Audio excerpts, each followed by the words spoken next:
हो, शनि के लिए बनाए हो, हनुमान, तो उनको भी निर्विचार की अवस्था में गहरे ध्यान में कर लो ना। उसी से तुम्हारे जो गंदी भावनाएं आ गई हैं वो तुरंत हो जाएंगी, निकल जाएंगी। और फिर ध्यान रखो कि उसे बार-बार रिपीट मत करना, बार-बार फिर नए-नए गंदे कर्म मत करना, नहीं तो फिर वही बात हो जाएगी, घड़े में छेद है, पानी भर रहे हो, घड़े से निकल भी रहा है। यहाँ तुम अच्छी-अच्छी कामनाएँ कर रहे हो, जैसे-तैसे मलिन कर रहे हो, साफ कर रहे हो अपने आप को, अपनी गंदी भावनाओं को किनारे कर रहे हो, मंत्रों के द्वारा शुद्ध कर रहे हो और अगले पल जाके वही गंदी भावना फिर पैदा कर रहे हो। तो फायदा क्या है? जहाँ घास काट रहे हो वहीं घास उगा भी रहे हो। तो इस चीज़ को थोड़ा-सा समझो। भाग्य सिर्फ इतना नहीं है कि इंसानों का होता है, पौधों का भी होता है, पत्थरों का भी होता है, इस पृथ्वी का भी होता है, हर चीज़ का भाग्य होता है। क्योंकि वो अपनी नियति के साथ आया है, तो वो जो नियति है वही भाग्य है। एक गुलाब बन के पैदा हुआ है तो गुलाब बन के ही मरेगा, ये उसकी नियति है। उसे अपनी गुलाब की पूर्णता प्राप्त करनी है और जब तक वो पूर्ण गुलाबता को उपलब्ध नहीं होगा, अपने पूरे यौवन में नहीं आएगा, तब तक वो खुश नहीं होगा। इसलिए दूसरे को मत देखना कि दूसरा अमीर है तो सुखी होगा तो तुम सुखी हो जाओगे, नहीं, ऐसा मत सोचना। तुम्हारी नियति क्या है, तुम्हारा स्वभाव क्या है। हो सकता है तुम थोड़े में बहुत संतुष्ट हो जाओ, हो सकता है तुम्हारी एक रोटी में तुम्हारा पेट भर जाए, तुम्हें आनंद मिल जाए, संतुष्टि मिल जाए। हो सकता है वो 10 रोटी खाए तो उसे आनंद ना मिले। अगर तुम देखो एक हाथी और एक चींटी में, तो मैं कहता हूँ चींटी ज्यादा भाग्यशाली है क्योंकि उसे ज्यादा नहीं जुटाना पड़ता, उसकी भूख कम है, छोटी है, लेकिन हाथी को ज्यादा जुटाना पड़ेगा, ज्यादा मेहनत करनी पड़ेगी, ज्यादा भार लेना पड़ेगा। तो जिस इंसान के पास कामनाएं ज्यादा है, इच्छाएं ज्यादा है, तो वो ज्यादा मेहनत करेगा, ज्यादा अपने तनाव को बढ़ाएगा, टेंशन को बढ़ाएगा, समाज में ज्यादा, मतलब जो जितना ज्यादा रहेगा तो उतना ही ज्यादा, फिर उसकी जिंदगी तो लिमिटेड है ना। और वो क्या होगा, वो 70 साल में कम से कम 30-40 साल तो उसी में बर्बाद कर डालेगा। इसीलिए खुशी को किसी दूसरे के हिसाब से मत देखना, ना तौलना। खुशी एक अलग चीज है, उसकी व्यवस्था एक अलग चीज है, उसका महत्व एक। खुश तुम छोटे में भी रह सकते हो, बड़े में भी रह सकते हो, कहीं भी रह सकते हो। खुश होना अपने आप में कला है। यदि तुम्हारा भाव शरीर पूर्ण रूप से तृप्त है, रिलैक्स है, साफ है, सुथरा है, तो अपने अंदर ही इतनी खुशी आ जाएगी कि बाहर खुशी की तलाश ही नहीं ढूंढनी पड़ेगी। ज्यादा बाहर ढूंढता कौन है, ज्यादा सपने देखता कौन है, जो अंदर भूखा हो। रोटी के सपने तो वही देखेगा ना जिसके पेट में रोटी ना हो। जो ऑलरेडी खा पी के बैठा, मस्त बैठा है, वो क्या, वो उस रोटी को पचने का आनंद लेगा, उसकी ऊर्जा का आनंद लेगा, ना कि रोटी के बारे में सोचता रहेगा।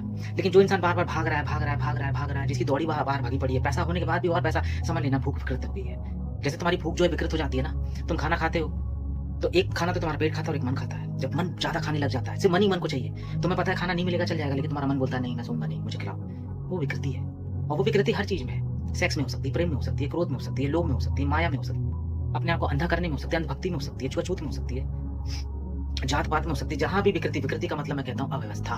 तुम शरीर और तुम्हारा मन अव्यवस्थित हो जाता है, तुम्हारी जिंदगी अव्यवस्थित हो जाती है। इसलिए ज्योतिष शास्त्रियों से थोड़ा बच, डराएंगे ज्यादा, वही तुम्हें कमजोर कर देते हैं, क्योंकि वो कहीं ना कहीं से तुम्हारे दिमाग में चीज डाल देते हैं कि अब तो जो लिखा है वही होना है। तो जब वो जो लिखा है वही होना है, एक बात को जरा समझो, जो लिखा है और वही होना है, तो फिर सवाल ही नहीं बैठता। फिर क्या जाके उसमें तोड़ मरोड़ कर रहे क्यों, उसमें ठोका पीटी कर रहे, क्योंकि फिर तो और बिगड़ जाएगी कहानी। जब प्रकृति ने तुम्हें ऐसा दिया है या भेजा है, या तुम्हें ऐसा टूट फूट के भेजा है, अगर उसने तुम्हें तोड़ फोड़ के भेजा भी है तो उसका कोई ना कोई राज होगा, उसका कोई ना कोई कारण होगा। उसमें विघ्न पैदा मत करो। तुम्हें सचेत करने के लिए हो सकता है, तुम्हें जगाने के लिए हो सकता है, लेकिन तुमने क्या किया, ज्योतिष को पूरी तरह से समाज में जोड़ दिया। तुमने देखा ज्योतिष शास्त्रों में या ज्योतिष के लिए जब भी तुम जाते हो तो क्या मांगते हो, कभी सोचना, हमेशा कोई दूसरा। एक लड़की जाएगी, मेरी शादी कब होगी, नौकरी कब लगेगी, सास कैसी आ जाएगी, मेरी बेटी की शादी कब होगी, इतना टाइम हो गया, बैठी है। ज्योतिष शास्त्री देख लेता है कि इतने से इतने महीने के बीच में हो जाएगी। वो तुम्हें अगर ईमानदार होगा तो बता देगा कि भाई इतने से इतने महीने के बीच में हो जाएगी। और अगर और थोड़ा सा वो होगा तो वो प्रयास करेगा, वो बोलेगा चलो ठीक है मैं कुछ उपाय बताता हूँ इसको, वो शायद भी जोड़ देगा। अब तुम हारे गाड़े बोलते चलो ठीक है वही कर लेते हैं। मैं तुमसे नहीं कहता गलत है, फिर से मैं तुमसे कह रहा हूँ, मैं किसी ज्योतिष शास्त्रियों का विरोधी नहीं, लेकिन वो लोग जरूर हैं कि जो लोग डराते हैं, धमकाते हैं, जो जानबूझ के तुम्हें फंसाते हैं, बरगलाते हैं, तुम्हारी जिंदगी की ऊर्जा को खत्म कर देते हैं। टूटे फूटे लोग ही तो जाते हैं उनके पास, वो और तोड़ देते हैं और डरा देते हैं, घबरा देते हैं, और डर के मारे फिर वो लोग सारी चीजें कर देते हैं। लेकिन ज्योतिष शास्त्री कोई भगवान नहीं है, तुम्हें पकड़ना सीधा भगवान को पकड़ लो, उस केंद्र के देवी देवता को पकड़ लो, उस मंत्र की शक्ति को पकड़ लो, अपने आप को ही शुद्ध कर लो। जब देवता ही सही नहीं कर पाएगा तो फिर तो बाहर की चीजें क्या कर पाएंगे, जरा सोचो। और इसीलिए हर इंसान पे उपायों का या मंत्रों का प्रभाव थोड़ा समय लगता है, क्योंकि किसकी गंदगी कितनी बड़ी है कौन जाने। और तुम्हारी गंदगी की चमड़ी बहुत मोटी है तो हो सकता है तुम्हें साल लग जाए, 1.5 साल लग जाए, 2 साल लग जाए। बहुत छोटी होगी 1 हफ्ते में प्रभाव हो जाएगा, 4 हफ्ते में प्रभाव हो जाएगा। ये डिपेंड करता है और तुम्हारी करने की गति, उसकी गहराई, उसका व्यक्तित्व कितना, कितनी गहराई से कर,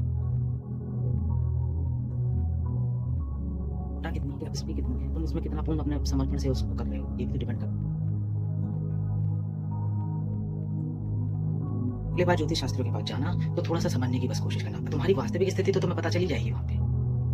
और मैं तुमसे कहता हूँ इन सब चक्करों में पढ़ना ही मत, साफ बात बताता हूँ, मत पढ़ना, मत देखना, मत ढूंढना, मत पढ़ना, सिर्फ उस परमात्मा को याद करना, अपना आचरण शुद्ध कर लेना, वही पर्याप्त है, वही तुम्हारे ग्रहों को ठीक कर देगा। ध्यान करने की गति सुधार देना, तुम्हारा स्वभाव बदल जाएगा तो तुम्हारे आसपास की परिस्थितियां अपने आप बदल जाएगी। जो परिस्थितियां तुम्हारे आसपास है वो तुम्हारे स्वभाव के कारण ही तो है, तुम्हारी आदतों के कारण ही तो है। तुम कब आलसी रहे हो। हो सकता है तुम्हारे अंदर एनर्जी आ जाए तो तुम उत्पाद मचा दो, अपने लिए ही नुकसान कर लो। अब हिटलर चित्रकार बनना चाहता था, उसको बनने नहीं मिला तो वो राक्षस बन गया। शायद बन जाता तो शायद बहुत अच्छा चित्रकार बन जाता, कुछ क्रिएटिविटी करता, कुछ नया सृजन करता। आइंस्टाइन मरते वक्त बोले कि भैया मैं वापस से साधारण इंसान बनना चाहूंगा, क्योंकि ये जिंदगी मैंने व्यर्थ कर दी, बर्बाद कर दी, क्योंकि कुछ मिलना नहीं। मैंने इतना बड़ा परमाणु बम बना दिया, जो बना दिया, ये बना दिया, अंत में उन्हें पता चला कि इन सबका कोई फायदा ही नहीं है, ये सब बेकार है।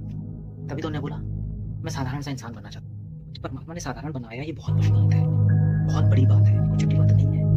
तुम्हें अगर साधारण बनाया तो मतलब तुम्हारी जरूरत है, तुम्हारी इच्छा है उसने कम, बहुत अच्छी बात है, बुरी बात नहीं है। काहे लिए तुम अपने को बढ़ाते हो, इच्छाएं बढ़ाते हो, विकृतियां बढ़ाते हो। सृजन करो, खेलो, मस्ती करो, विकास करो। धन कमाने में बुराई नहीं है, लेकिन धन की विकृति वो बुराई है। धन के पीछे पागलपन वो बुराई है। हर वक्त धन दिमाग में चले वो बुराई है। धन कमाने में बुराई ज्यादा होगा तभी तो तुम इसको दे भी पाओगे, बांट भी पाओगे, दान भी कर पाओगे।